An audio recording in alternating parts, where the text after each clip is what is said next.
ഞാനിവിടെ റിവ്യൂ ചെയ്യാൻ പോകുന്നത് കേരള വിഷൻ്റെ ആൻഡ്രോയിഡ് ടി വി ബോക്സാണ്. 4K ആണ് ഈ ബോക്സ്. തുറക്കുമ്പോൾ ആദ്യം കാണുന്ന ആൻഡ്രോയിഡ് ബോക്സാണ്.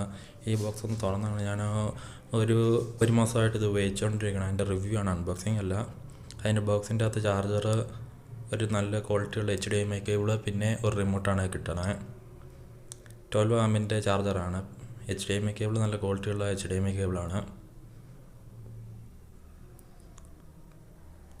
പിന്നെ നല്ല ഒരു സ്റ്റാൻഡേർഡ് ലുക്കുള്ള റിമോട്ടും കിട്ടും.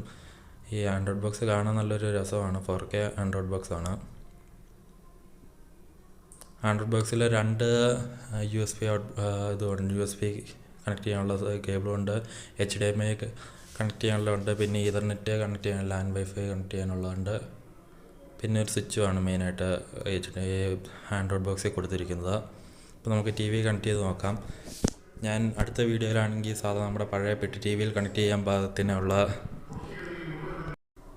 അടുത്തായി TV കണക്ട് ചെയ്യും. TVയിൽ സാധാരണ HDMI കേബിൾ കണക്ട് ചെയ്യാൻ പറ്റുന്ന TV ഉണ്ടെങ്കിൽ അതിൻ്റെ കണക്ട് ചെയ്യാം. പുതിയ TVയിൽ ആൻഡ്രോയിഡ് അല്ലെങ്കിൽ ആൻഡ്രോയിഡ് ആക്കാൻ പറ്റും. അല്ലാതെ പഴയ പെട്ടി TV ആണെങ്കിൽ, പഴയ മോഡൽ TV ആണെങ്കിൽ നമ്മൾ HDMI കൺവെർട്ടർ വാങ്ങിച്ച് അതുവഴി കണക്ട് ചെയ്യുക. അതിനൊരു അടുത്ത വീഡിയോ ഞാൻ ചെയ്യാൻ സാധിക്കും. സാധാരണ ഒരു TV ഉപയോഗിക്കണ പോലെ തന്നെ നല്ലൊരു HD അല്ല 4K ബോക്സാണിത്. 4K Android box. ഇതിൻ്റെ പ്രൈസ് ഏകദേശം വരുന്ന 2500 2GB റാം, 8GB ഇൻ്റേണലാണ് ഇതിന് കമ്പനി കൊടുത്തിരിക്കുന്നത്. വളരെ സ്മൂത്തായിട്ടുള്ള പെർഫോമൻസാണ്.